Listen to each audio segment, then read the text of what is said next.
یقیناً کافر ہیں، اور کافروں کے لیے ہم نے ذلت کا عذاب تیار کر رکھا ہے۔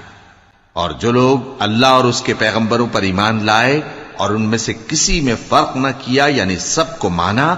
ایسے لوگوں کو وہ ان قریب ان کی نیکیوں کے صلے عطا فرمائے گا، اور اللہ بخشنے والا ہے، بڑا مہربان ہے۔ اے پیغمبر، اہل کتاب تم سے درخواست کرتے ہیں کہ تم ان پر ایک لکھی ہوئی کتاب آسمان سے اتار لاؤ، تو یہ موسیٰ سے تو اس سے بھی بڑی بڑی درخواستیں کر چکے ہیں۔ ان سے کہتے تھے ہمیں اللہ کو ظاہر یعنی آمنے سامنے دکھا دو، سو ان کے گناہ کی وجہ سے ان کو بجلی نے آ پکڑا، پھر کھلی نشانیاں آ جانے کے بعد بچڑے کو معبود بنا بیٹھے،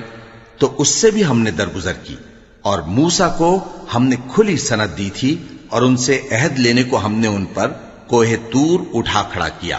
اور انہیں حکم دیا کہ شہر کے دروازے میں داخل ہونا تو سجدہ کرتے ہوئے داخل ہونا، اور یہ بھی حکم دیا کہ ہفتے کے دن مچھلیاں پکڑنے میں تجاوز یعنی حکم کے خلاف نہ کرنا۔ غرض ہم نے ان سے مضبوط عہد لیا، لیکن انہوں نے عہد کو توڑ ڈالا، تو ان کے عہد توڑ دینے اور اللہ کی آیتوں سے کفر کرنے اور انبیاء کو ناحق مار ڈالنے اور یہ کہنے کے سبب کہ ہمارے دلوں پر پردے پڑے ہوئے ہیں، اللہ نے ان کو مردود کر دیا۔ اور ان کے دلوں پر پردے نہیں ہیں، بلکہ ان کے کفر کے سبب اللہ نے ان پر مہر کر دی ہے، تو یہ کم ہی ایمان لاتے ہیں۔ اور ان کے کفر کے سبب اور مریم پر ایک بہتان عظیم باندھنے کے سبب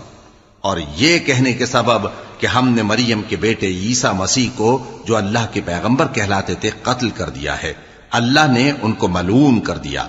حالانکہ انہوں نے عیسیٰ کو قتل نہیں کیا اور نہ انہیں سولی پر چڑھا پائے، لیکن ان لوگوں کو ان کی سی صورت معلوم ہوئی۔ اور جو لوگ ان کے بارے میں اختلاف کرتے ہیں وہ ان کے حال سے شک میں پڑے ہوئے ہیں،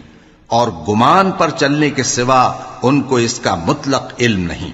اور انہوں نے عیسیٰ کو یقیناً قتل نہیں کیا، بلکہ اللہ نے ان کو اپنی طرف اٹھا لیا، اور اللہ غالب ہے، حکمت والا ہے۔ اور اہل کتاب میں سے کوئی نہیں ہوگا مگر ان کی موت سے پہلے ان پر ایمان لے آئے گا،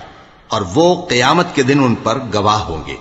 پس ہم نے یہودیوں کے ظلموں کے سبب بہت سی پاکیزہ چیزیں جو ان کو حلال تھیں ان پر حرام کر دی،